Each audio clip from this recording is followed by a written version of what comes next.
Olá e bem-vindos! Quem nunca criou um recurso digital cheio de boas intenções para depois sentir que o impacto não foi bem aquele que se esperava? Pois bem, nesta análise vamos mergulhar precisamente nisto. Como é que podemos passar de um simples conteúdo no ecrã para uma experiência de aprendizagem que seja interativa, que seja eficaz e, acima de tudo, que tenha um propósito pedagógico bem claro? Vamos começar por uma frustração que provavelmente soa familiar a muitos educadores. Hoje em dia, temos acesso a um mar de ferramentas digitais, mas o impacto real na aprendizagem nem sempre corresponde às nossas expectativas. A tecnologia promete mundos e fundos, mas então, por que é que tantas vezes parece que falha o alvo? Ora bem, vamos analisar este cenário, que é um clássico. O software até pode ser fantástico, mas se calhar foi pensado para uma faixa etária diferente, ou para um contexto cultural que não tem nada a ver com o nosso, ou simplesmente pressupõe uma abordagem pedagógica que não se alinha com a da turma. O problema, vejam bem, não está na qualidade da ferramenta, mas sim na sua adequação. Não era a ferramenta certa. E aqui está outro problema muito comum. O que aconteceu aqui? O conteúdo foi, sim, digitalizado, mas não foi verdadeiramente transformado numa experiência de aprendizagem. A apresentação é passiva, o aluno limita-se a consumir informação, quase como se estivesse a ver um filme, sem qualquer hipótese de interagir, de construir ou de aplicar o que está a aprender. Falta aquilo que é essencial, o diálogo. E isto leva-nos ao nó da questão. A eficácia de um recurso digital não é algo universal, não é uma etiqueta que vem na caixa. Depende, inteiramente, de um alinhamento perfeito entre a ferramenta e três elementos-chave. Qual é o objetivo de aprendizagem, quem são os nossos alunos e em que contexto específico é que tudo isto vai acontecer. E aqui que entra a mudança de mentalidade mais importante de todas. Sabem qual é o erro mais comum? É começar a pensar pela tecnologia. A verdadeira transformação só acontece quando viramos isto ao contrário e começamos pela estratégia pedagógica. Reparem bem neste contraste que é muito revelador.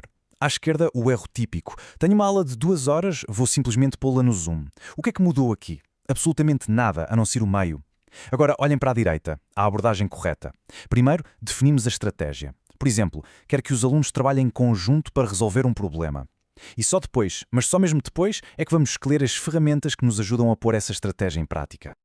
E esta frase resume tudo na perfeição. A tecnologia não é uma varinha de condão. É isso, sim, uma ferramenta poderosíssima que, quando bem usada, consegue amplificar uma boa estratégia pedagógica. Mas a estratégia tem de vir sempre primeiro. Certo, mas como é que pomos esta mentalidade em prática no dia a dia? A resposta está num processo de design que seja estruturado e que assente em 3 pilares absolutamente fundamentais. Antes de sequer abrirmos um programa ou escolhermos uma aplicação, estas são as 3 perguntas a que temos de responder. Primeiro, no final disto tudo, o que é que os alunos devem ser capazes de fazer? Segundo, quem são estes alunos? Quais são as suas necessidades? O que é que eles já sabem? E terceiro, qual é a melhor maneira de os levar até ao objetivo? É uma abordagem expositiva? É por descoberta? É colaborativa? E atenção! Esta abordagem não é apenas uma boa prática ou uma ideia solta. Está formalizada em referenciais importantes, como o DIC Compedo, que é o Quadro Europeu de Competência Digital para Educadores. E o que é que ele nos diz? Enfatiza exatamente esta sequência: objetivo, contexto, pedagogia e grupo de alunos. É esta a base para qualquer recurso digital de sucesso. Vamos agora aprofundar o ingrediente secreto que realmente transforma um recurso digital, a interatividade. É a interatividade que faz a magia acontecer, que permite que quem aprende deixe de ser um espectador passivo para se tornar um construtor ativo do seu próprio conhecimento. E é muito importante percebermos isto. Interatividade não é ter animações bonitas ou botões a piscar. A verdadeira interatividade é um diálogo. O aluno faz alguma coisa, responde a uma pergunta, manipula um objeto numa simulação e o recurso responde de uma forma inteligente, que aprofunda a compreensão, que corrige um erro ou que abre um novo caminho de exploração. Podemos pensar nisto em 3 níveis.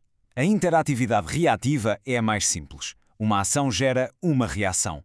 Pensem num quiz que não diz apenas certo ou errado, mas que explica o porquê.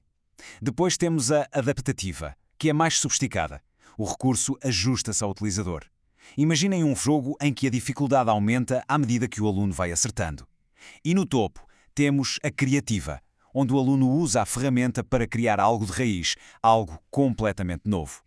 E por que é que vale a pena ter este trabalho todo? Bem, a investigação científica é muito clara. A interatividade não só aumenta o envolvimento e a motivação, como melhora drasticamente a retenção daquilo que se aprendeu e promove uma compreensão muito mais profunda e com mais significado. Mas chega da teoria. Vamos ver como é que todos estes princípios se traduzem em resultados bem concretos com um estudo de caso do mundo real.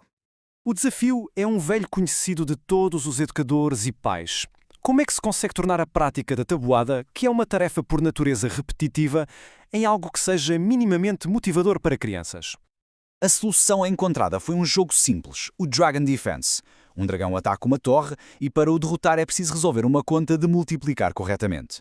O jogo usa interatividade reativa com feedback imediato e também adaptativa, porque a velocidade aumenta à medida que o aluno acerta, mantendo sempre o desafio no nível certo. E os resultados? Bem, os resultados falam por si. Reparem neste gráfico. Após uma semana, a retenção da tabuada com os exercícios tradicionais ficou-se pelos 45%. Com o jogo Dragon Defense, esse valor disparou para uns impressionantes 76%. É um salto gigantesco que mostra bem o poder de um design que é pensado e intencional. Mas talvez mais revelador do que os próprios números seja o feedback que veio dos professores. Os alunos não só aprenderam mais, como se sentiram genuinamente motivados. Chegaram a ponto de pedir para praticar mais. Isto é o que acontece quando a aprendizagem se transforma numa experiência realmente envolvente. Portanto, a grande lição a tirar daqui é esta. Quando planeamos com intenção, quando pensamos primeiro no objetivo, no aluno e na melhor estratégia pedagógica, conseguimos transformar tarefas que seriam monótonas em experiências de aprendizagem poderosas, que não só ensinam melhor, como também inspiram e motivam. E terminamos com esta reflexão que fica para todos. O grande desafio não é dominar todas as ferramentas digitais que existem. É, acima de tudo, pensar de forma mais estratégica.